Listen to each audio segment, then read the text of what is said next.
Hello and welcome to UnCapt Gaming, your one-stop shop for unprofessional opinions about video games.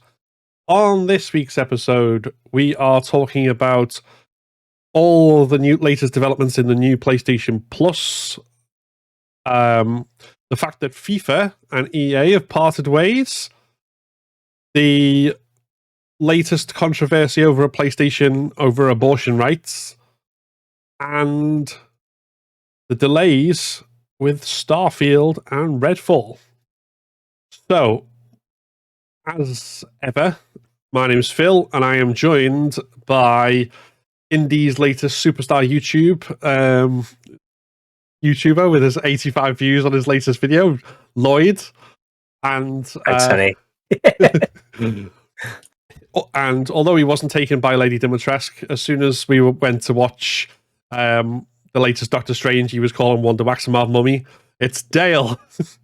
That's so true, though. Damn it. Hi, everyone. You can find us lurking on Twitter, Instagram, and Facebook at UnCapt Gaming. You can see even more content on our YouTube channel and join our community on Discord. All of those are linked in the description of this episode. And just a quick plug before we get into any more of this is that on the day that this goes live, we will also be doing a charity stream in support of Safe in Our World for Mental Health Awareness Month and aiming to raise £300. So if you are able to hop over to our YouTube between 1 and 7 p.m.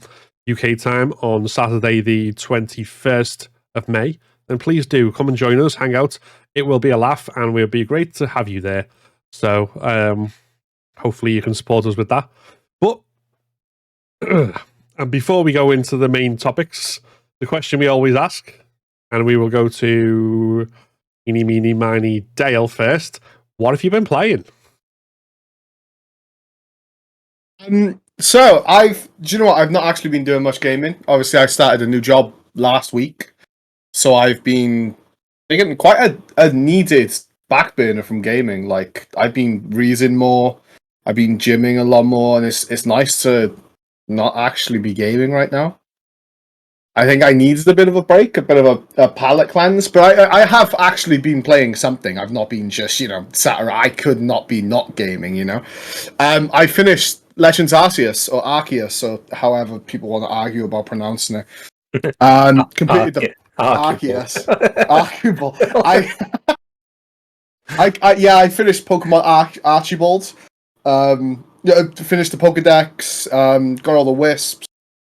Just been like shiny hunting. Just it's because it's on the Switch. It's easy to just play as I'm like nodding off, and it's such a easy and fun game. This thing. There's a lot of things coming out that I'm kind of excited for now. So I'm, yeah. It's going to be. Was that the one you said you 100%ed as well? It's well, I found out it's not actually 100% because I haven't got all the unknowns yet. I've got 2 away, so I'm very. I've 100%ed the Pokedex, just not kind of everything in the game because that's silly. I'm not that type of person, but I 100%ed the Pokedex, which is big for me. I don't understand. I was excited for your very first completionist. It's never going to happen. Never going to happen. Never. Oh, well, no. I have, actually. Edith Finch. I 100%ed Edith Finch. I got all the collectibles. I made sure I got all the side stories and stuff. Side stories? So, like, the little things, all the stories, and, yeah. Only game I've ever 100%ed. Big difference in gameplay time, though. Shh. Don't tell everyone what is it, like 15 hours to 100% it? How long to beat Dog Well, no, it's like three hours to 100% Edith Finch. And I thought it was so... I played my first playthrough normally and then watched the guide for the second one. There you go. I wanted 1,000 gamer score, alright? It is what it is. There's no shame in getting the guide if you want to get all the collectibles. Nah. If you do the guide to get through the tutorial level, that's like a different matter. No, I mean, What about you, Lloyd? What's your? I've been playing Last of Us already for our lovely chat about that. I'm nearly at so I think I'm coming up to the end of the first bit we said to get up to. I think I'm nearly there. It's a Billstown. nearly there now. So I think I'm like a couple of steps away, but I'm assuming a wall's going to fall down, and then we got to go the long way around or something, and because that's what games do. Yeah. So I think like it's good. I'm enjoying it. There was a bit of confusion because obviously this is the first time I played like a PS4. I was like, it told me to tilt the controller or something when I was crouching. I didn't know. It's what not going to make us do that, is it? And I don't know what it did. I Wait, kind of just, did you have your flashlight on? The only thing I can think of is when the flashlight starts to like flicker, and like you have to like basically take the controller and like that to get it working, like you would with a flashlight if it was. Why? That's such a why? Just make it work all the time. It's a game. I don't believe it's real. Do you know what I mean? It only does that in the dark. So yeah, I wasn't. Yeah, I'm okay. very early on in my Last of Us stuff. Yeah. I've just met Ellie. I got frustrated with the shooting, and I was like, "Oh, I'll leave it for a bit." We're not talking about Ellie. Or No. Lydia in disguise. Lydia. She gave me some throwbacks, man. Like, Tess is all like, "Oh, yes, just crouch around, sneak around. I'll take point and all this." And then next thing you know, all I see is a face appear at the side of my screen. I'm like, "Oh my!" And then like controllers nearly flow everywhere. Scenes happened, and yeah, it's just it wasn't. Yeah. So what you're saying is that you got jump scared by a 14-year-old girl. Nah, Lydia Mark II.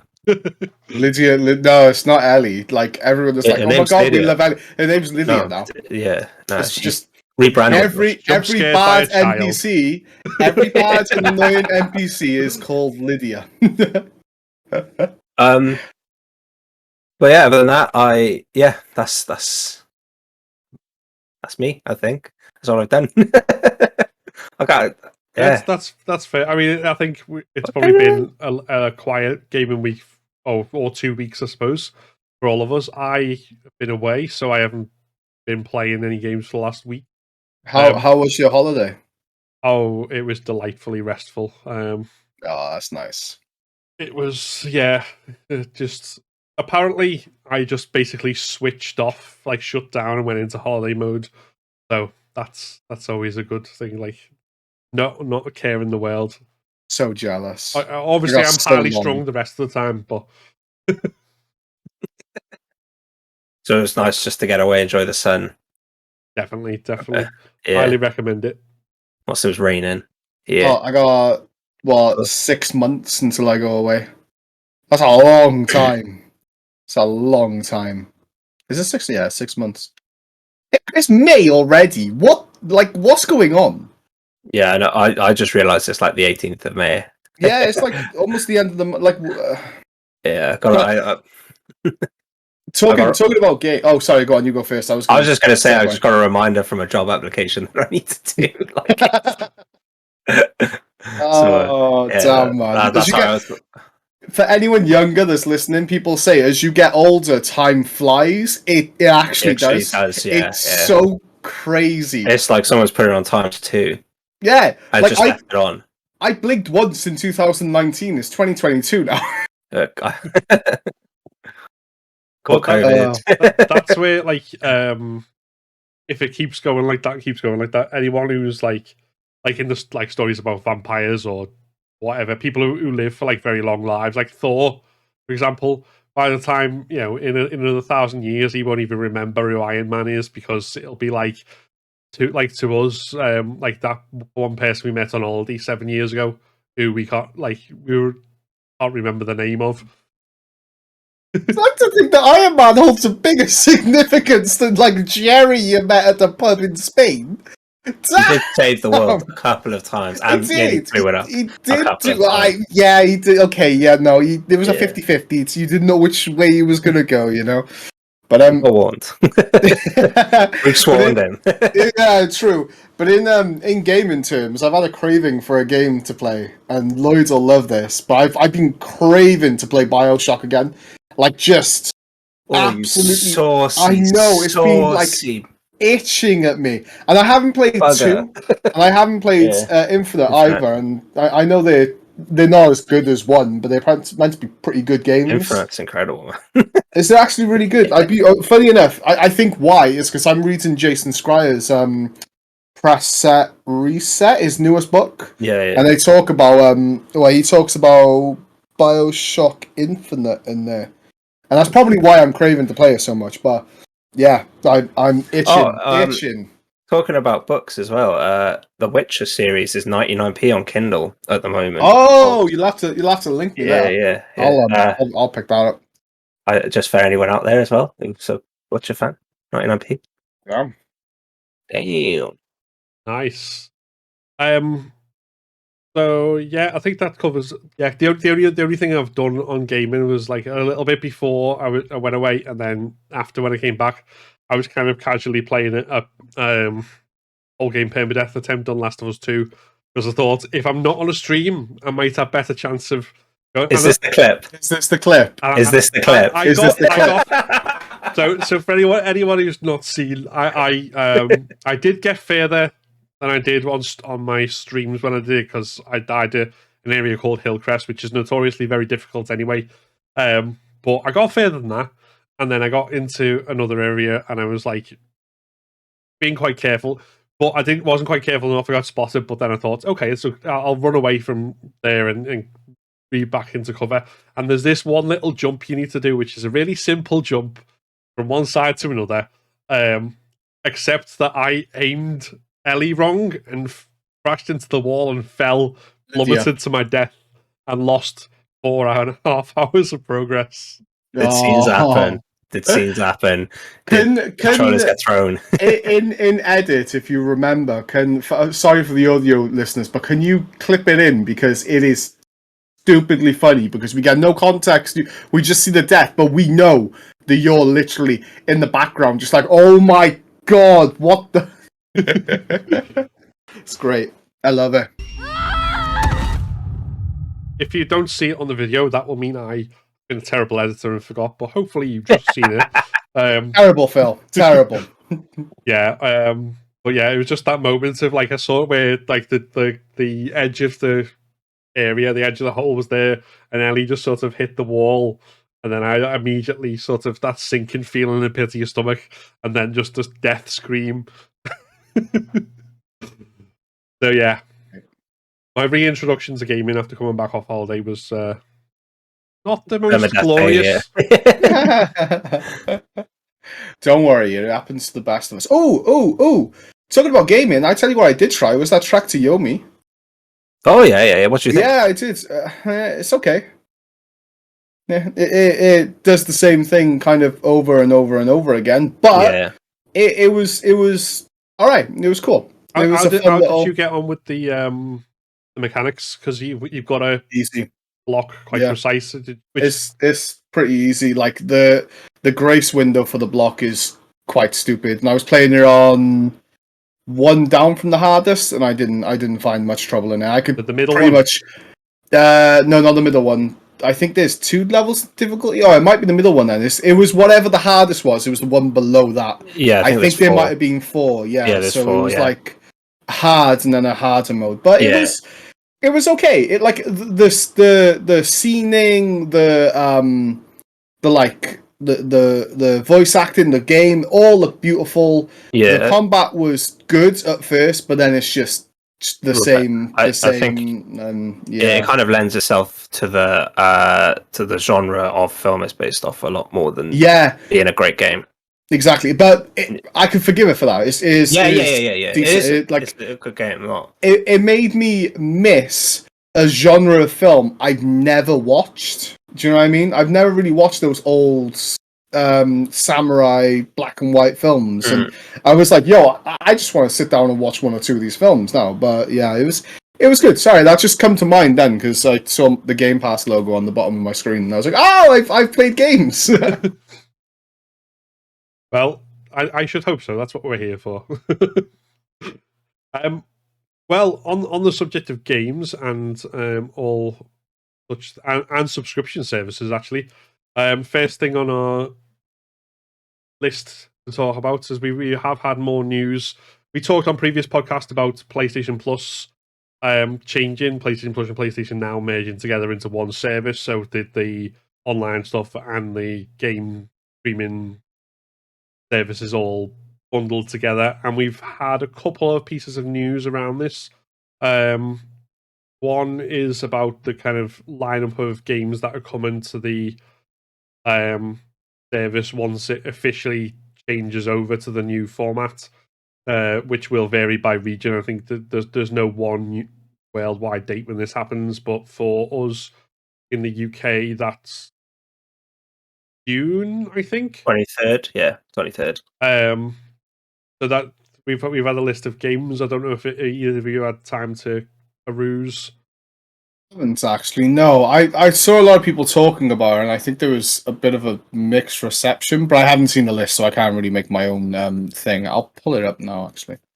Yeah, I mean, one of the things that's not 100% clear, because it says the games that are coming being added, but it doesn't say, like, I'm hoping so, because I think if not, then it'd be a very kind of weird decision. But I'm hoping this is on top of the games that are already kind of there, existing. So this is everything that's new.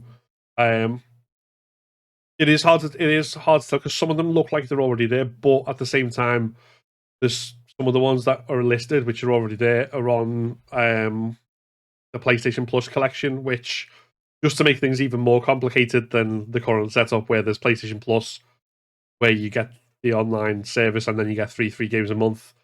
If you're a PlayStation 5 owner, you also get this like collection of classic PS4 games free to download as part of that as well. And then separately, you've got PlayStation Now as is until 23rd of June, which is where you've got all the kind of catalogue of games that you can play for free. So that's why it's kind of like that's already there, but I don't know whether it's I have no idea how they're merging them together and whether things that are already there are going to stay. But why is the why is the retro games, why are there so little of them? I think they'll bring them out as time goes. I guess I guess it's rather than have one big influx of people they'll release. Yeah, okay, maybe that makes sense. Sorry, I was just scrolling through. There's some okay games. Oh my god, they got Fear on there. Oh, that was a game. Yeah, that was Xbox 360 on it. Talking about Bioshock Remastered's on there too. Phil, you gotta play it. Like it's such. It is probably one of the up there with one of the best games. Yeah, I remember the start for that. I mean, if we start with the classic ones, I think they've got original PlayStation and PSP. There's no mention of PlayStation 2, but there are currently PlayStation 2 games on PS Now, so that's why I'm not sure. But okay, I see. And then they've got classic games from the original PS and PSP, and then they've got classic game remasters as well.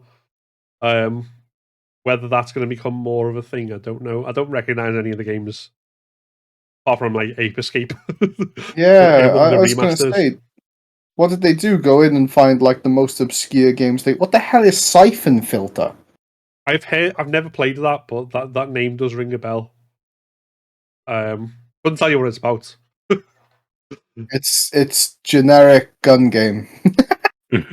But I mean, I think the thing that was surprising a lot of people was that like the really obvious things for PlayStation 1 generation to have on there would be older Tomb Raider, Resident Evil, Spyro, but I guess they can't do Spyro now because Xbox own it.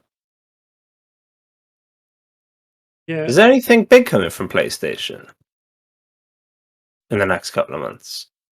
I think the biggest one that's got a confirmed date is Forspoken. That's the reason I could think of it being such a little list. Yeah, like because I didn't realize it was that small. Yeah, that's why I'm thinking that this is on top of what's already there.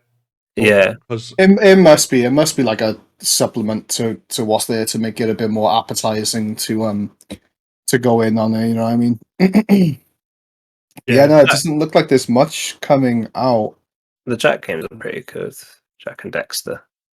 They'd be right up your alley, wouldn't they? I thought they were kind of your cup of tea, Jack and Dexter, because you liked Ratchet and Clank. I thought Yeah. they were kind of like them style Yeah, of yeah, games, yeah. right? Yeah.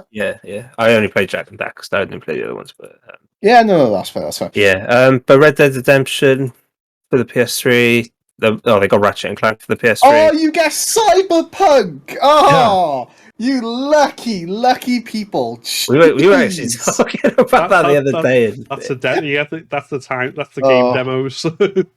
It's not the full game. Oh, is it actually? Which, to be fair, is Okay. probably a blessing because you get to play it until it breaks. Yeah, I suppose. So let's start running around. That's pretty cool. It doesn't strike me as it being incredible yet. Like, I think it's going to be one of those that it's you still, got a Lego it's still Harry Potter collection. good for money. Do you know what I mean? It's still good for money, but like, it's still compared to like Game Pass is the direct competition. You know, it's still. I think the thing is like it's kind of they're not going to do it all in one go, because if you do that, it's just going to completely probably ruin everything. Suppose Because yeah. like people will just download loads of stuff, so like they kind of have to follow that like monthly sort of thing that Xbox do, and they currently do. So they can't. Yeah. So I think the other thing as well is that from a marketing perspective, they're probably looking at like keep it in the news because they can keep adding stuff to it. Yeah. Like, that's cycle hype. Yeah, no, that makes sense. I suppose it's a long-term game, right? It's not a short-term game. Looking at a lot of the PS5 and the PS4 games, there's some big games in there as well. BioShock is probably huge. BioShock's incredible. Huge. You got Assassin's Creed Valhalla, which is like 100 hours plus. Ghost of Tsushima, Marvel's Guardians of the Galaxy. Yeah, you got some like long. You got the whole Harry Potter collection there from Lego. The thing I'm mainly looking at is all the games that I already own because I paid for. And you got both Red Deads as well, so it's like you got. It'll still be like. Don't get me wrong, it's still a good service. It just at first puzzled me why it was so small. Yeah. There are some PSP games. Oh my lord, do you reckon they'll let the Monster Hunter Freedom games? I'd buy a PlayStation just so I could play the old Monster Hunter games. Good lord, they were good. Well, it might be like if like with the Game Pass, if you get a Steam Deck, you can just play both. You don't need a Xbox or a PlayStation. Just get a Steam Deck and both subscription services. Play everything. True. The Steam Deck, at first, I was against, but now the more and more I see about it, I'm like, okay, I kind of want one of those. It looks pretty good, in all fairness. It's basically a Switch. Like it's just basically a better Switch. Yeah. Basically, it can run a lot more in better, graphics, higher frames. Which, to be fair, Nintendo couldn't care about. I was actually, I was thinking about picking one up because, like, obviously I play loads of indies and stuff, and I was a bit like, handhelds are so perfect for indie games. Like, I mean, that's where excelled on the Switch, right? Is the indie market. Like, it was incredible. Yeah, it's amazing. Like, I spent probably like 200-300 hours of Stardew on the Xbox, and then as soon as I got a Switch, I spent like 700 odd hours on the Switch version because it's just so. Do you know what I mean? You go sit down, it's there, you play like. And I think, like, for me personally as well, it'll allow me to separate my work a lot more as well, which would be great. Yeah. So I think that's for a lot of gamers though, right? Because you sit down in your space and you play the games you love. Whereas I suppose if you could take yourself away from that, gaming a different thing, you might be more willing to try different stuff. You know what I mean? Because you're not in your. Like, I sit down at my PC, bang, you click up what you normally play, like, I don't know, straight into Apex or Warzone, and I'm straight into. Does that make sense? It's straight into my usual habits. But like the Switch, I'm more inclined to be just laying in bed, like, oh my lord, this looks really comfy. I'm gonna sit down and play. Do you know what I mean? Yeah. So yeah, I think it'll do good. At first, I didn't think that would do good. We've swayed the situation now, the topic to the Steam Deck. But yeah, I think both the Steam Deck do will good. be really good. They're both going to be really great for games. Well, I mean, going back from Steam Deck to the PS Plus stuff, just I think the other things I mean, aside from the list that's been published, is for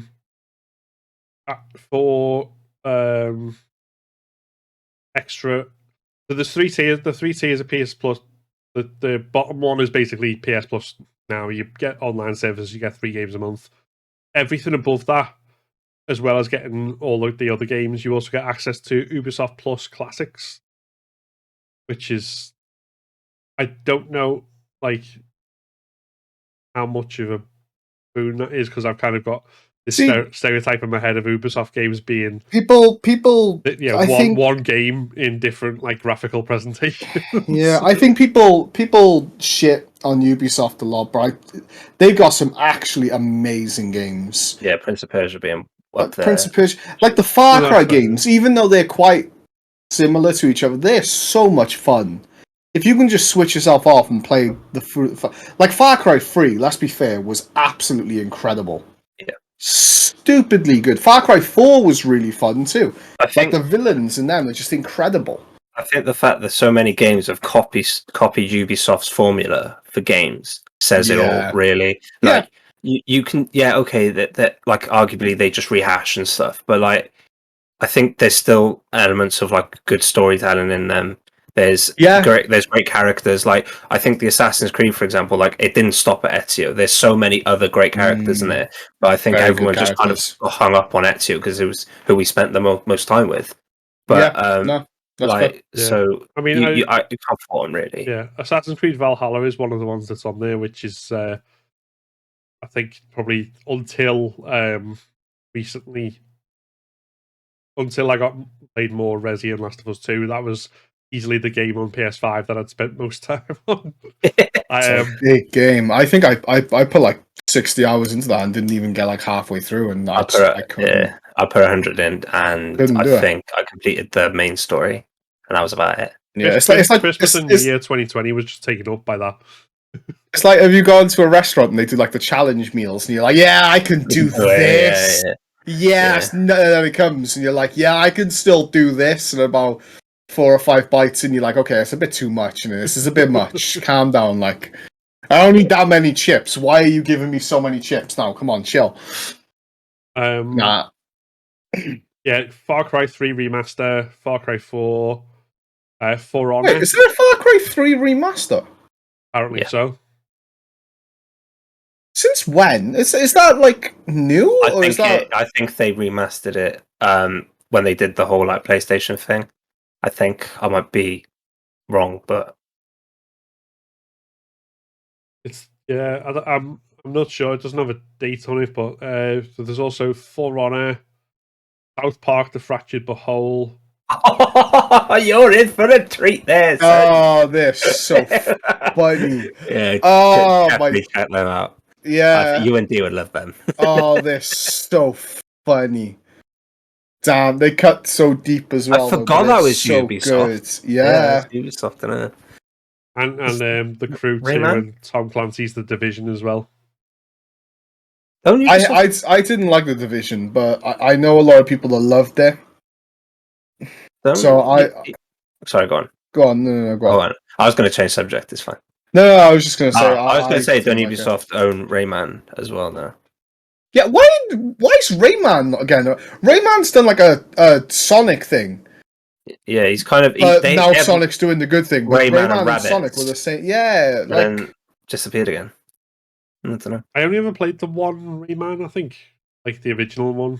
Possibly. They were frustrating games. They were. They were really frustrating. I used to have it on the PS1. Used to. Yeah, and it was like that. There was that mission, that level one there. It was like a painted background. There was all brushes and pens and stuff you were jumping on, and oh my lord! As a kid, that was so frustrating. I bet you it was easy as hell now. It was so frustrating as a kid. I think again, we'll veer back into PS Plus now in a minute, but just on that subject, kind of, just thinking about like some of the hardest platformers back in the days before it was like Celeste and Spelunky and all this, and Shovel Knight. But like, oddly enough, one of the hardest platformers I remember from the Sega Mega Drive era, and obviously Rayman was quite hard as well. But was did you ever play The Lion King? Yeah, platformer? Yeah. No, don't talk about that. Move on. What's next? Maybe we get me to play that on stream one day.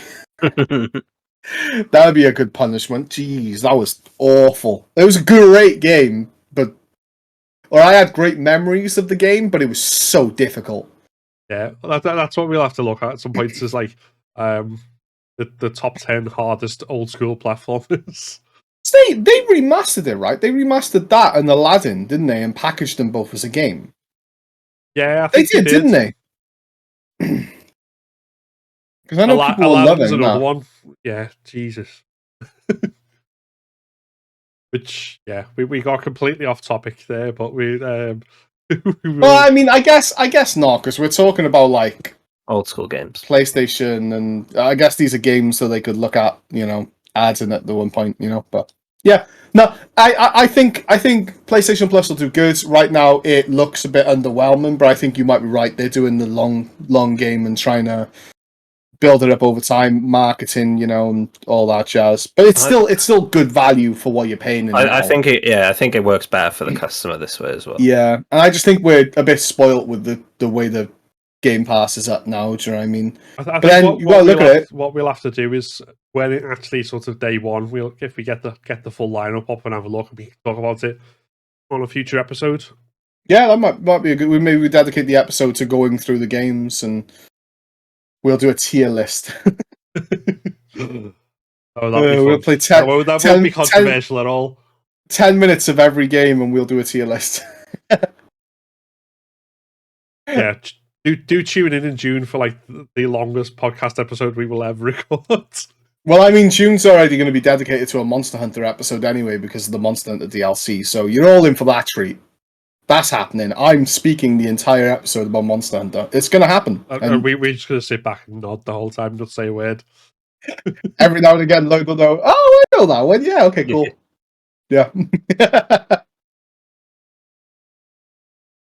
Okay, so any final thoughts on the new PS Plus news yourself, Lloyd? It will become good, I think, and I think it'll be good for PlayStation players.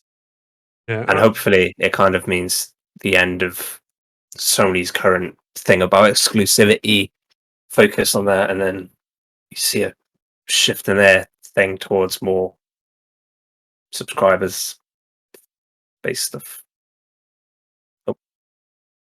Yeah, I think it'll be interesting to see which way they go. I suspect they're going to try and kind of hover between the two and have like the subscription stuff while still doing the kind of day one exclusive big yeah. games. When I say like exclusive, I mean just on PlayStation, so it can come over to PC as well. Yeah, well, I certainly. I mean, one of the things that I definitely advocate for PlayStation exclusives being on PC as well, purely so we can see mods of some of these things. It's just that's going to be one of the main reasons. Just like Sony, we need funny mods. Come on. But now we must talk about a painful and sad parting of ways. I don't know whether it's a painful and sad at all, but it is. It really is. End of an era, man. Yeah, it really is.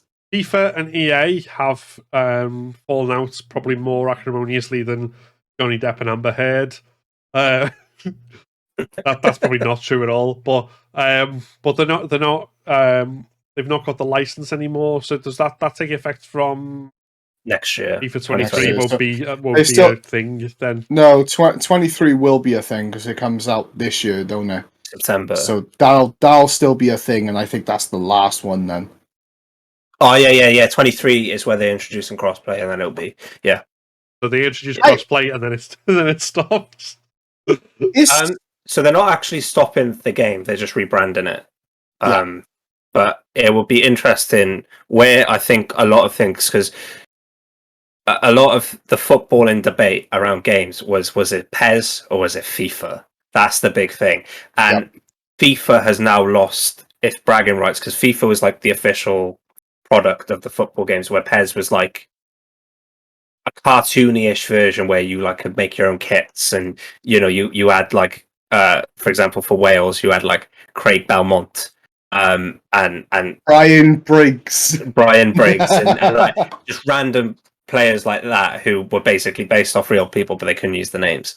and it was this like huge argument, and then like PES was like amazing for like a couple of years, and then FIFA just overtook in the next generation, and it was like this whole battle. And now FIFA's gone downhill again, and I don't know the exact reasons why FIFA pulled out, but I'm assuming it's to do with quality, and maybe I don't know whether they're going to actually like go to someone else with someone else. I don't know whether that's possibly a thing. I mean, FIFA are notoriously greedy, right? So Yeah. Do I we can have imagine details? I them can't see money not being doing- involved in this. Yeah, at something all. silly, man. Do we have details of what? Because we like say, I can suspect that the main impact is that agreement with FIFA was basically gave them the license to use all the players' names and stuff. It was all No. done. No. Or is there So- more to it? From what I understand, is because Juventus, I think it was, and maybe another Italian club, actually pulled from their rights. So the individual clubs and then the football associations have things with FIFA, with the EA. So I don't know how it's going to work, whether now the FIFA have just pulled their... So they're not allowed to use FIFA licensing now, but I don't know what exactly that means, whether... So they I don't think they can use club names. I think something like that. That's gonna be It's strange. going to be. I don't know the exact like details of it, but I think it will be like PES now, where you have like Manchester custom- outskirts and Yeah. Do you think this will give EA more liberty with the game? 'Cause it's their game now, right? no, like there's the problem with FIFA. From what I like, the last one I played was 21, but like, and I played it through like when it was like okay in 07 till like obviously 21. And it went downhill because of the mechanics. Mm. And I think the whole selling point of FIFA was look at Ronaldo, look how pretty he is when he runs with the ball, watch Sterling run like a dinosaur, and like little things like that. It was all those little like, you know, I can play as, do you know what I mean? And then obviously like Soccer Manager was more the manager side, and PES was like make your own mad kits and build your football teams. Like it was just, yeah. So I don't know how much. I doubt FIFA had much of input in the mechanic side of it. It's a big selling point for the game, right? Yeah. Oh, yeah. A partner and like I think the like cultural impact of it now is like from that big huge, because like the casual gaming base is probably bigger than the dedicated gaming base, right? It's huge, it's massive from the casual side point. And that's the thing, innit? It's like, oh, the new FIFA's out. Then when it comes out, you have all the joke videos of like, you know, my wife got me there's a big culture around there for that, like that audience of buying FIFA. FIFA was the thing that they were buying. You know what I mean? Mm. And that's gone now. That's really strange because like people that I know that ain't massive gamers still buy FIFA and they'll play it on like, you know, 1-2 hours a night. They're still like I say casual gamers, and I'm not really a big fan of the term, but you know that they'll just play the popular games. You get what I mean. I'm not going too into it because I'll get hung up on it. But yeah, it's a huge cultural impact, and like you're forgetting how big FIFA is to the gaming industry and the impact that it actually had, because we wouldn't have loot boxes and stuff if it wasn't for FIFA. Good or bad, I mean, they're bad, but I like, you know, you can get enjoyment out of them. We wouldn't have had that without FIFA. I mean, it probably would have come along in another form, but that like monetization of loot boxes and that kind of digital collectibles come mainly from FIFA. Yeah. The other thing as well is I was just trying to think back to like pre-FIFA, and like you can't even really compare what it'd be like to what it might be like now that it's not licensed that way anymore, because that was pre-FIFA was basically pre-PlayStation. That was like Mega Drive, SNES, and like Commodores and Ataris era. That's how long ago it was. It's a really big break-in, man. It's thing. And like, go on, you go first. like as well, yeah, because obviously it's had like historical impact as well. Like, so I think it was like the first actual like 3D dimensional game. It kind of Oh, took, really? yeah. I think it was one of them. And You mean for what else? consoles? Yeah, yeah.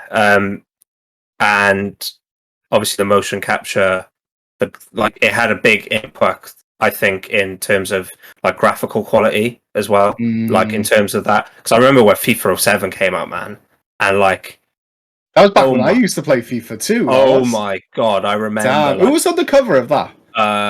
Rooney, Rooney. and Yeah, I someone, remember it. Yeah. and like everyone looked so realistic, and like I remember you could see the sweat off the brow, But and yeah, but like talking about like the FIFA thing gone. Like, do you like their new football game is going to be nowhere as big? It's not. It's not.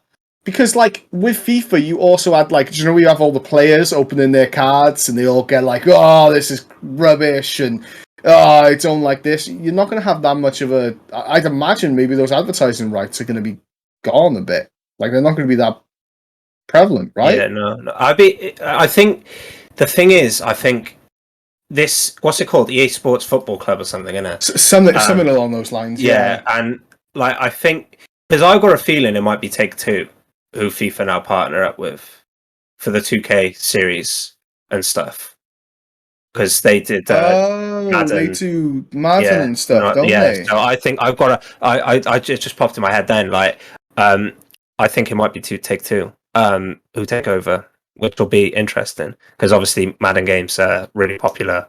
Very, very well done as well, and they? They're Yeah. very. So yeah, I think it's going to be a lot more because the one of the big shifts that FIFA took from Madden was the career mode, the manager mode sort of thing. So it was like, do you remember you could like go in the dressing room and you could like speak, and it sounds gimmicky, but it's so cool. Like It imagine being a adds football so much to it. yeah, It like adds so much. I could see Phil being like, "What the hell are these kids talking about?" No. I was just looking because after what I'd said, then I was just looking up the old FIFA games, and I was wrong when I said it was like pre PlayStation was pre FIFA, because the first FIFA game, well, the first Wait, one in terms of three? a numbered one was FIFA 95 on the but before that there was FIFA International Soccer, which came out in 1993. It's older than me. That's It's a big split, man. And at first, like I was like, it reminded me of the Xbox Call of Duty split. But then, like, that's nothing because COD's back with Xbox, you know. But like this is like, as much as people like dislike FIFA and EA and the whole thing that it created, it's still a massive part of gaming for what it's done for good or bad, and it's a massive breakup. That's like, do you know what I mean? It's a huge thing. Even people who don't play other games or don't consider themselves gamers play FIFA on a scale of. Yeah, I think yeah, like even like on a professional level now, it'll be interesting to see what happens because sorry, go on, you go first. Go on. Sorry, just something popped in my head. Because like obviously we've seen this is probably more up your street here, but like esports and the esports scene, what happens with that now? Because like PSG have got their own team. I think West Ham, Man City as well. There's a lot of big football clubs that have got invested into the esports side of it. Yeah. And now the FIFA have got involved. What does that mean for that? Like, because I like if it is 2K, like I can see it carrying on, but with them games, and then it's the whole new mechanic, and does it mean a massive shift in terms of like player based? You know, this impact is huge. It goes across the industry, man. Like just thinking about it now, it's insane. It is really crazy. But then, if you think about it, there's no reason why FIFA can't continue if they get other devs in, because it's their name, right? It's their branding. Yeah. I don't think there will not be a FIFA game. I think like I said, it'll be FIFA 2K24 or whatever it is. Okay. Sorry. Yeah. No, I follow now. Yeah, but like because That's obviously crazy. Does it what- affect past games in terms of like updates? Oh, they don't update yeah, past games. this was one of the other big arguments of what should happen with sports games, because obviously live service is huge now. So there's been lots of debate over whether, because of the mechanical decline in FIFA, whether whether they should just do live service updates. So they update small bits of the game and then update the kits every now and again. So basically, now at the moment, FIFA stops the year the next one comes out. There's no more updates. There's no. I think there might be a couple of like small updates to stuff, but there's nothing, because like I know there was one game that people kept going back to, but like it probably would happen in COD and other sort of competitive games, but yeah, I basic. guess. I guess it uproots that esports scene that they were building too. That's a bit of a worrying thing for that side of stuff. Yeah, Right. that's what I meant when Yeah. it's shifting players and things, and because obviously they're not on small contracts. No, But jeez, no. like I can Damn. imagine if you're playing for PSG, bro, like you're on about like 500k a week or something. Like it's just You're gonna be on money, do you know what I mean? yeah. So Was it? it's Yeah, on that side of things as well. Like do they move games each time? Like, or do they? Because there are people whose esports is like, even when the new games come out, that like with COD, for example, there'll be people whose esport is one specific iteration of COD rather than, or is that So do they when move? when a new COD comes out, the entire esports community moves to that COD. The previous COD is dead. That's done. It's over. Oh, And that's what will happen with FIFA. But then it's come to the esports thing. It might not be that big of a deal because they might just have two games to choose from, which will be the esports title, and those teams will still have their players in it, because you still have, like, I'm pretty sure PSG have got like league teams and stuff, and they've all got their own teams and different things. Football teams are getting involved in esports. yeah. Things, so But I think it depends on FIFA's input on that as well, and what they introduce as rules, and because I don't think it'd matter. I I mean, don't know with really. FIFA, bro. The other option is if yeah. EA's non-FIFA footy game that they bring out plays like the previous FIFA entries, and then all the clubs who've got their own esports team, basically because they want to keep being esports in that game series, say, well, obviously we want our team in this, so you can have our team in this, and therefore Then there's piecemeal licensing type thing. licensing gets a bit strange. I think the problem. It'd be really hard to upkeep and keep track of, but Yeah, I think the big problem lies in the hierarchy in the football side of things rather than the gaming side of things. Yeah, Because FIFA could be like, well, no, you can't own that team. yeah, it might genuinely be, like if they turn around and be like, if you want to have your team name on a team, you have to play our game. Yeah, you can't. It's a conflict of interest, and especially with like how corrupt FIFA are, they'll find something. Like it's just it'll be interesting, and like it might seem like I don't want to say it's a small side of things, but like petty, but you just never know. No, it'd be an interesting space to keep your eyes on. Do you know what I mean? It's crazy because I don't think I've seen too much surrounding it. I think a lot of it is just rumors talking about. So it's a lot bigger than I think a lot of people give it credit for. You know what I mean?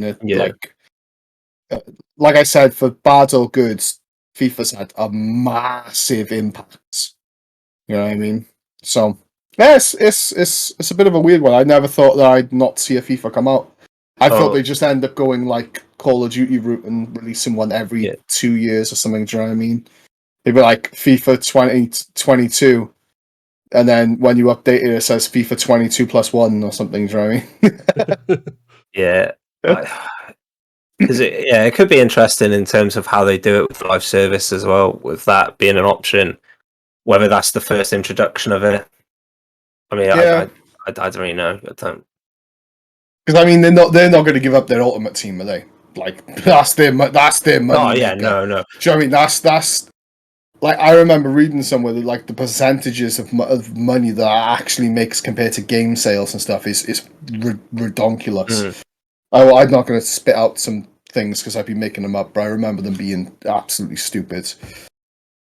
But yeah, sorry, just to clarify, I just read here, EA Sports' new series does have the right to 19,000 players plus 30 leagues, including the Premiership and UEFA Champions League.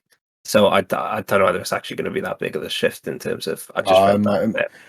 It might be a lot bigger than everyone's saying, then, or like than we actually think. But yeah, you know, it's still a crazy shift. Like the funny thing will be if everyone still refers to it as FIFA. Yeah. But what we like? Do you know what always pings back memories? Is EA Sports. It's in the game. Like it's the thing. It's just it's sad, man. That's just it's ingrained in you, isn't it?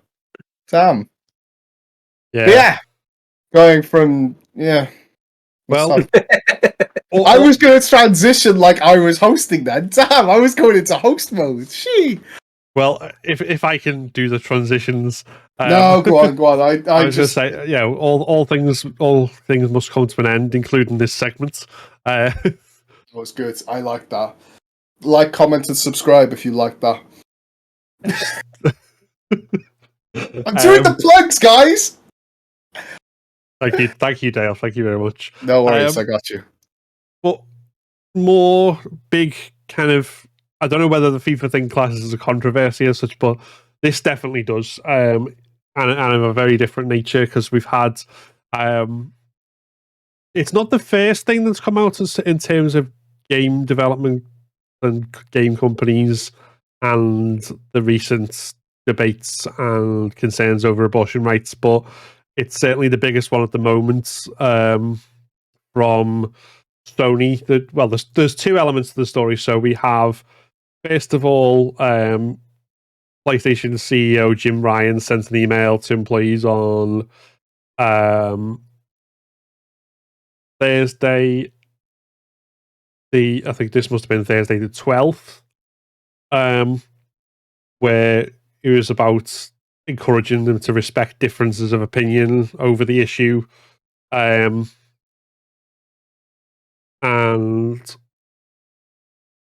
so he'd said, like, we owe it to each other and to PlayStation's millions of users to respect differences of opinion among everyone in our internal and external communities. Respect does not equal agreement, but it is fundamental to who we are as a company and as a valued global brand. And then he suddenly switched topics, saying he would like to share something lighthearted to help inspire everyone to be mindful of having balance that can ease the stress of uncertain world events, at which point he started talking about his cats, and this obviously struck completely the wrong tone, as you might expect from a CEO's email about a really sensitive, highly emotive topic. Crazy how out of touch people can be. You know what I mean? Like, how out of touch can you actually be? Like, you got to have PR people. And even the PR people would be like, yeah, that's a bit out of touch. So don't do that. Unfortunately, PR don't do internal email. Oh, do they not? Damn, I thought they were just monitoring everything. That's what I thought PR did. Sorry, PR people, I had a misunderstanding. No, that was straight from the heart, that one. But I don't know. Like, that's such a bizarre thing to do. Like, like you're literally talking about rights, and then you're like, oh, my cats, like, they like to go for runs. Like, it's just like oh, very serious topic. But my cats, they're all right. They do their thing. They're cats. Just, I'm stuck for words, mate. Well, I mean, the plot kind of thickened from then because obviously that kind of immediately caused controversy, and then this has also led to an exchange and some concerns between PlayStation and Insomniac Studios, in particular, because they wanted to put out a public message in support of reproductive rights, and they've made a £50,000 or $50,000. I forget which currency it was in, donation to abortion rights charities, which PlayStation has apparently matched. But they've also said that they're not allowed to publicize this. And Insomniac have fought them on this, but then got basically shouted down because the subsidiary said they're not allowed to make any kind of public statements on big issues like this without without higher up say so, which is quite interesting in the context of Bungie, who've recently been bought, but whose deal was obviously a lot about they asserted their independence, even though they're part of the PlayStation thing. They did make a quite explicit statement when the Roe v. Wade stuff first came out and said, we 100% support abortion rights and things. So and there's no that I'm aware of been any backlash to that. So that seems to be different, a different relationship there as well. It kind of I'm just stuck for words, to be honest. Like, Yes, yeah. you've got women that are like working for you. Do you know what I mean? It's like, oh, maybe this impacts some of the people that actually make the money that does, you know what I mean? It's not like, just as a decent human being. I was just going to swear then. But it's like, swear, do it. But like it just like it's just you're just like, just even as like, stop trying to save face all the time. Like, stop being like, oh, we're here to please best of both worlds. Like, it just stand for something. Yeah, it just makes like nothing gets solved by standing on the line. Do you know what I mean? Like, you've either got to take a step forward or step back, and it's like, it just kind of winds me up when companies do this thing of, oh, we can't say anything because we lose money, and that's basically what it comes down to. Yeah. Because like did you say Bungie got much negative reaction? I'm assuming they didn't.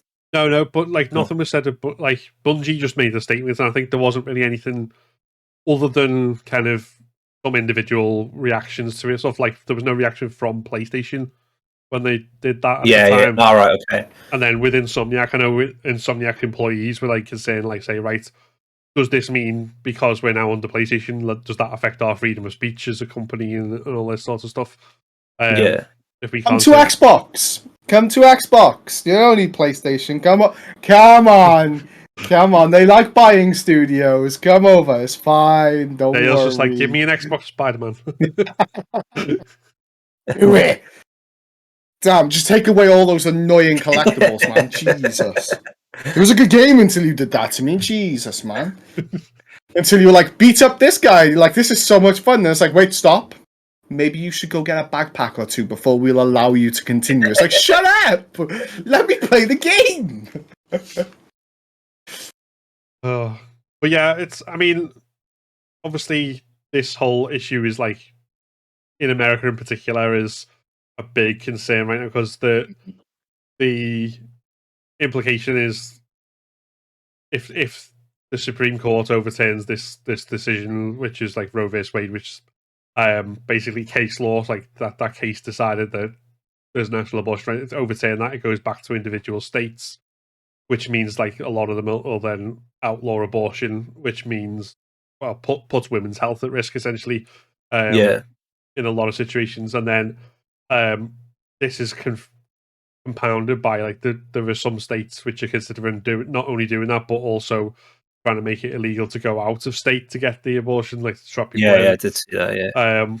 There's even some US states where you can't actually get divorced while pregnant, which for anyone who's trapped in like a domestic violence situation, just the implications are really horrible and obvious.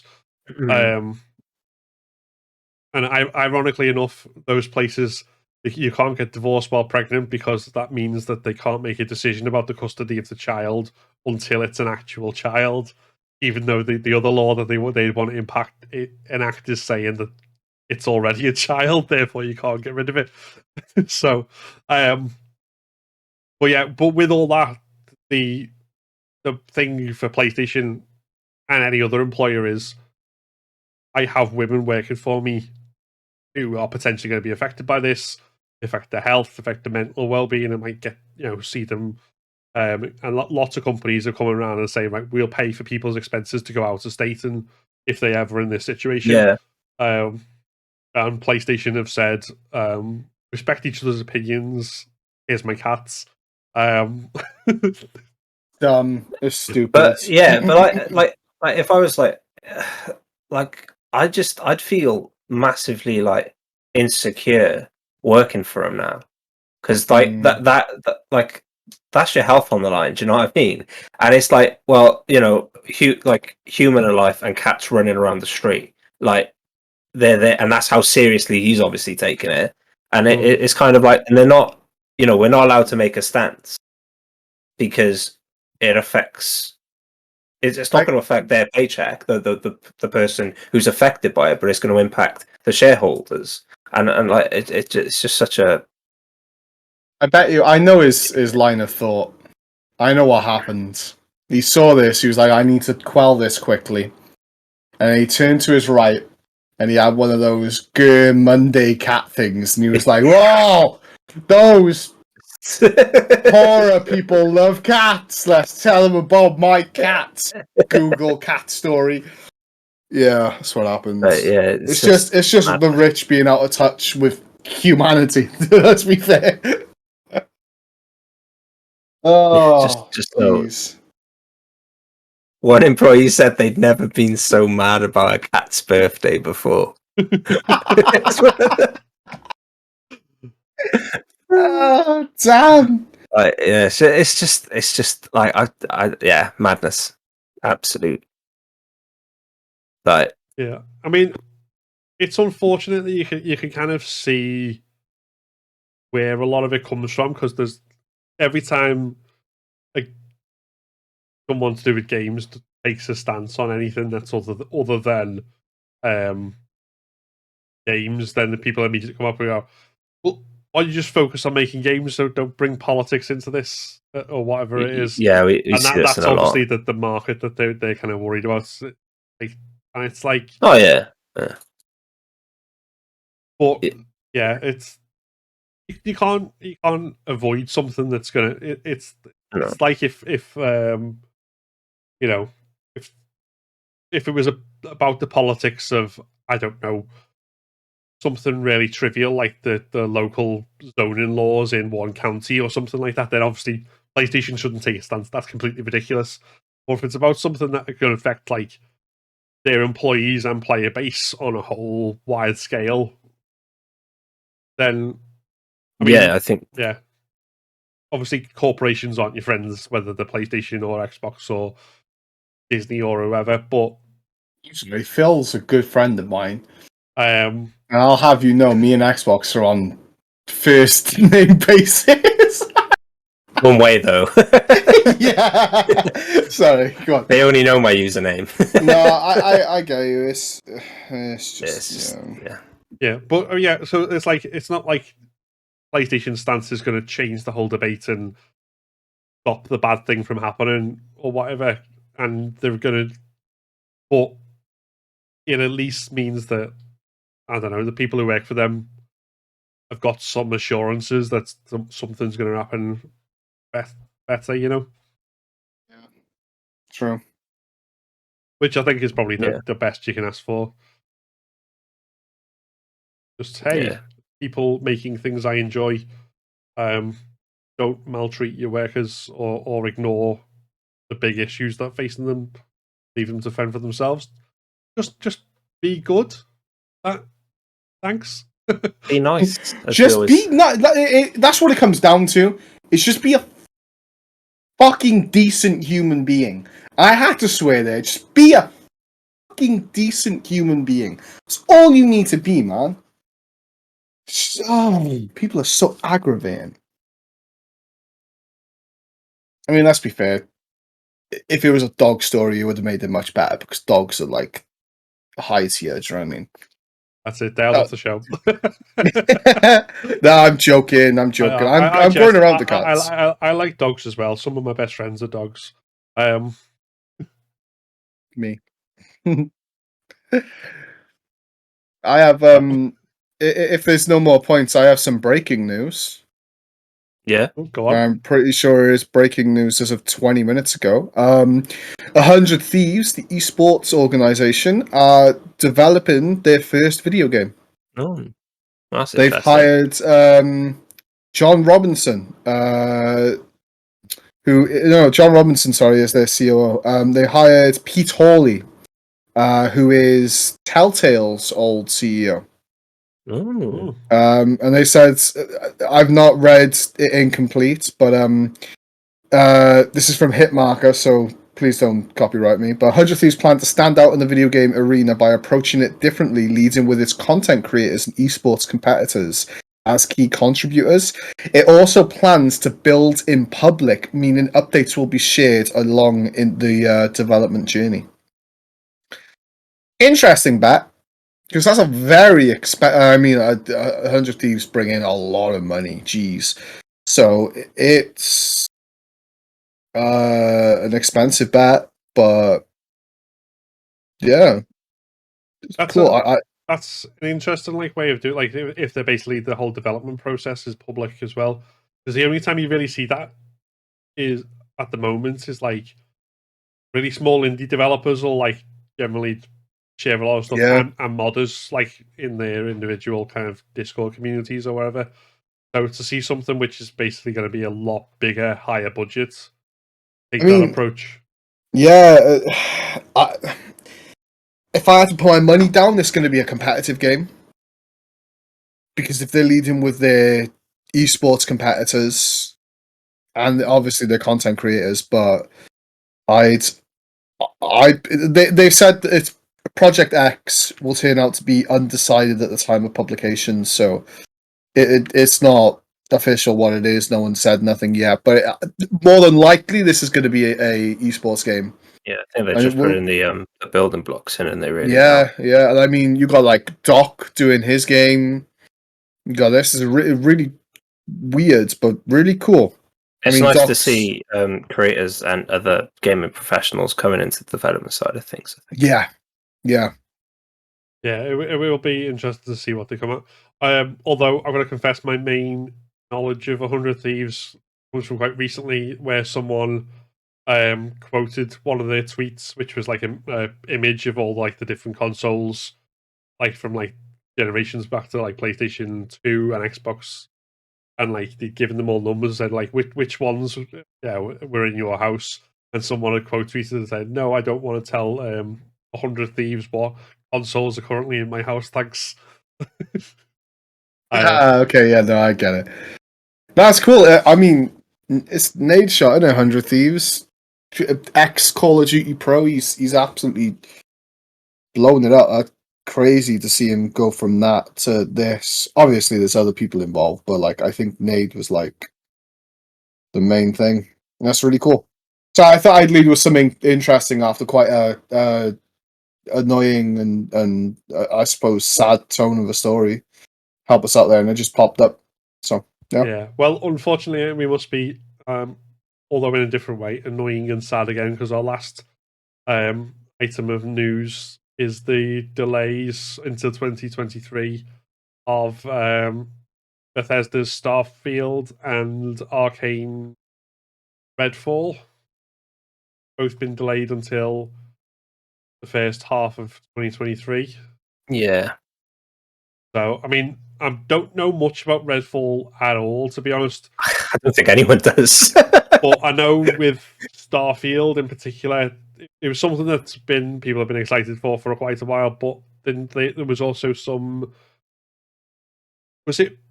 I don't know whether it classes as leaks or whether it was just like rumors and comments. But someone like basically they put something out and said like there was problems with the engine that they were using, and a lot of it didn't look good or play well or something. Like basically, like yeah, there's kind of been a couple of rumors around things. I don't know how official they were, but It kind of makes sense considering we've heard so little about both of them. And like obviously, like I don't think Redfall we've actually heard anything about other than the announcement. So to see that coming out in what it would have been later this year, so probably October, November, December, and it's 5 months away now. It kind of makes sense that they've been pushed back now. And I think, I think as well with the Xbox purchase as well. Are they almost wanting to fine tune the game so they can almost try and get rid of that like overly buggy game rep that they've got at the moment? No, at this point it's ingrained in them. I reckon what happens is they make a fully made game, right, and it's amazing, and then they leave it with Todd for an hour, and Todd just puts bugs in there. He waves his magic wand, and he's like, your character will run around with 4 arms for about 10 minutes. Yeah.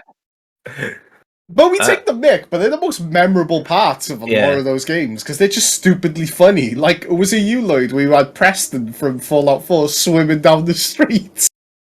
Was that you, or did you share the clip to me? Yeah, that was me. I've also had him not being able to walk but move, so he was like a statue, and he was just following me. And just T-posing after you. I think my favourite bug has to be Cyberpunk, where the game just basically had everyone running around like this. Like just like my favorite Cyberpunk glitch was when I was playing and streaming it. I had to stop streaming it because every time you saw my character, like the front portion of my character, his penis was hanging out over the shorts, just there, like that feature that you need. I don't know why it was in the game. Do you know the most pointless features that we could have had was enlarging your fucking penis? Like, why? Like, let's be edgy, man. We're releasing a game that's going to do so well because it's The Witcher 3, but it's customize your cock. Whoa. Yeah, but I mean, why? At least by having like the penis hanging over the shorts, it meant it was a game character that like reflected how you go about life. I mean, yeah, but then it also makes every single guy that plays the game and is streaming or in a content creation kind of capacity will go, "Oh, the small one, how relatable," and pick that one. Do you know what I mean? Yeah. What do you mean? It's average. I don't know what you mean. It's actually above average. Okay, God. But I think personally, all these delays are actually to avoid competing with Elden Ring because Elden Ring is probably one of the greatest games to have been released in. As you can tell, Dale is the past 10 years. It genuinely is incredible. Like I put it up there with like some of the greatest fucking. I'm swearing now all the time, but it's incredible. I'm sorry. Yeah, I mean, I don't know how much that'll actually come in because, like I said, I mean, all game developers want awards, but there's always going to be some great games which, no matter how good they are, they're never really going to be contenders for Game of the Year just because of that how it's set up and the type of games that usually go to that sort of thing. So, yeah, I don't know whether that's necessarily. It is. No, it's my conspiracy theory. It's what happened. No one wants to actually go into. It's like you wouldn't step in the bloody, I don't know, the octagon with Conor McGregor if you don't know how to proper fight. You'd wait for him to get out and then go in and be like, "What? I ain't been in here." Do you know what I mean? That was a really bad analogy, but that was. Yeah, I mean, I couldn't think of one, a good fighter, or two, like a good way of phrasing that. But I just went with it. All right, like Phil's analogy. Yeah, I was gonna say if every game was gonna go that route, then yeah, that would make sense because, I mean, I've not played Elden Ring, and I don't doubt that it's very good, but it's also only being reviewed through all the review outlets by people who are From Software fans because someone who doesn't like FromSoft is not going to volunteer to review it. Doesn't like FromSoft though. Like people who how don't could want you aggro not? in the lives? I don't know. They don't do my type of games, to be fair. No, but I mean, when I say that, like you know what I mean. It's got fans. It's got and it's got people who are just never into that type of game, and you're not going to be fair, review something you're not going to get on with. Yeah, but you're also forgetting that this was like one of the most popular games on Steam for quite a long time. Like it it's not just FromSoft's fan base on this. This has introduced so many people to the Souls genre because it's a much more approachable game. Yeah, no, yeah, it definitely has, and I don't doubt that for a second. And like I say, I also don't doubt that it's good, having not played it yet. I will get round to it.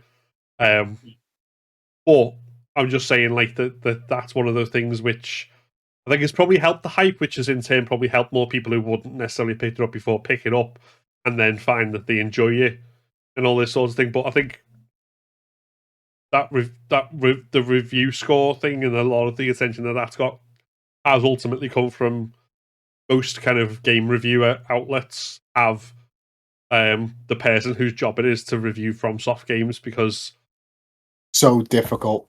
it's so hard that, you know, you're not going to give it to the guy that couldn't get past the Cuphead tutorial, are you? Let's be fair. well, yeah, exactly. And the ones whose, like, you know, skill set is platformers or whatever type thing, or just aren't into action RPGs of any kind, are not going to be, because people who review games at the end of the day are like the rest of us. They've got their own preferences. You're really waddling around the thing that you think this game is overrated. I don't like, really waddling around this. And I mean, I don't think it's overrated. I don't know whether it's overrated because I've not played it. That's what I'm stressing that much. I don't know. I don't have an opinion on it. Plus, I don't do out of 10 in terms of review. I don't even know what's the difference between a 9 and a 10. How you'd delineate it's that. all inflated because I mean, if you think about it, like, a 6 out of 10 is technically really good because it's above 50%. But if you see a 6 out of 10, you're not going to pick it up. Do you know what I mean? Yeah, out of 10s don't. Yeah, they're not good. There's a reason our reviews are on the basis of pick it up now, pick it up on sale. Yeah, and plus, like, in Elden Ring's case, if you review it out of 10, you only limit it to the score of 10. Do you know what I mean? You can't give it like 11, 12, 13, 14s, even 16s, like it so rightfully deserves. Oh, yeah. So video game delays, man, they suck. They do suck. And what we should all do, and people who in the comments on YouTube should definitely argue about the merits or otherwise of Elden Ring and why only that specific type of hack and slash game with no animation cancels is good and nothing else. Sorry, I realise I'm just winding Dale up now. I'm going to stop. Get good. Get good, Philip. Come on. Oh, it's so easy. It's so easy. The amount of, like, PlayStation digs and stuff you throw at me, and I've just... Oh, I know. To be fair, it's very deserved. Like, I will give it to you. It's deserved, and I'll take it on the chin, and we'll roll with it. You know what I mean? Yeah, I should. The disclaimer: this is not aimed at FromSoft games or FromSoft fans, except aimed for at me. Dale. Everything he said is not true. It's just trying to rattle me a little, but it doesn't because I'm not bothered.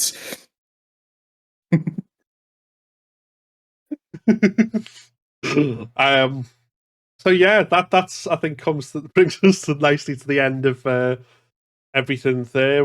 There's not really any other news at the moment. It seems like it's been a while since we've heard anything about any new releases that weren't already announced. Anything that hasn't had a date hasn't been given one for a while either, has it? It's just no. things have stopped. The only other thing that I maybe give a quick mention to is Twitch and Facebook gaming viewership declines for a third straight month. YouTube is smashing it. Yeah, I don't think this article says anything about YouTube, but I think a lot of this to do with, like, the pandemic and a lot of people going back to work. And during April, Elden Ring also maintained top 10 spot on Twitch despite dropping 70% of his total viewership. That's crazy. Which is Always, sorry, I was going to say, what always blows my mind is how popular Grand Theft Auto actually is. Like, I always forget how actually popular that game is. Well, Yeah, it's it's massive. it's had like 70 re-releases. It's the role play stuff in it that Yeah, that keeps keeps going. it going. Like, but no, it just blows my mind a little. Yeah, it is quite interesting seeing like the highest rated games on there. But I think as well as the pandemic, we've also got the fact that Twitch seems to be doing everything it can to demoralize and disincentivize creators, whereas YouTube is doing the opposite and trying to appeal to them a lot more. I think it's annoying for customers as audiences as well, because you can't skip the Ads again, the really ads. bad. Yeah. Like I have one like most streams I start up now. Every stream. If you watch, say, because that's what Twitch is about, right? Is a lot of people like bouncing around to different streamers, and that's how a lot of content is generated. Is like, oh, you'll go into, I don't know, Asmon's chat to see something like, oh my god, Soda's starting this. We'll go there. Oh my god, he said something about this person, and it's just this community is a cycle, and this just puts a wedge right in between that. Do you know what I mean? It stops that culture that it built at the beginning actually being its culture. I don't know where I was going with that. And although they're very clunky so far from what I've heard, YouTube has got raids and gifted subs, gifted memberships. But they're doing them very kind of over, like with the raids, or what they call them, live redirects. You can only live redirect to someone who is subscribed to you, who has got live redirects turned on. All this, and you've got a whitelist, haven't you? You've got a whitelist as well. Yeah, there's a whole load of steps that get in the way. You get why they're doing it though. Yeah, 100%. Stop hate raids and stuff. So, but it just makes for genuinely trying to like help smaller creators. There's got to be an easier way to do it, because you could have it where you can raid and still have it so that someone can individually choose to only be raided by. Yeah, I think this is why they've done it's not all around yet, because I think you've still got to have 1,000 subs, if I'm right. Yeah, well, you've got to be a partner, as far as I'm aware. Okay, so you got to be a partner. So I think that's what they're doing, is they are fine tuning things till they get it right. Because they're going to stumble, in there. Yeah, we deal with Twitch do it all the time as well. Like that's how they introduced a lot of new features, was they'd introduced it to partners, because partners get high viewership. So it's like, right, okay, how does this work with a big audience? And then you can easily filter that down to the smaller audiences. And I think so. It's just fine tuning it. Yeah, YouTube seems to be the place to be unless Twitch can sort their shit out. Money grabbing ways, Yeah, it's good as well. I think particularly content creators and people who watch them, if the enjoyment is there and it's not like the platform is constantly trying to leech money from both of you through every possible angle. Yeah. But yeah, I think that probably about brings us to the end. So, no more news items or anything else to add from either of you guys? No, sorry, my breaking news segments are over now. And we are all disappointed. So that's it for this week's episode. Once again, just a plug that if you are watching this on the day of release, on the 21st of May, this is also the day we will be streaming from 1 till 7 p.m. UK time in support of Safe in Our World charity. So do pop along on the YouTube channel to support us, say hi, and donate if you can, and help us reach the goal. And other than that, don't forget that you can find us on your favorite podcasting service. Every episode of the podcast, including our bonus podcast, You've Got to Play This, which we will be returning next week.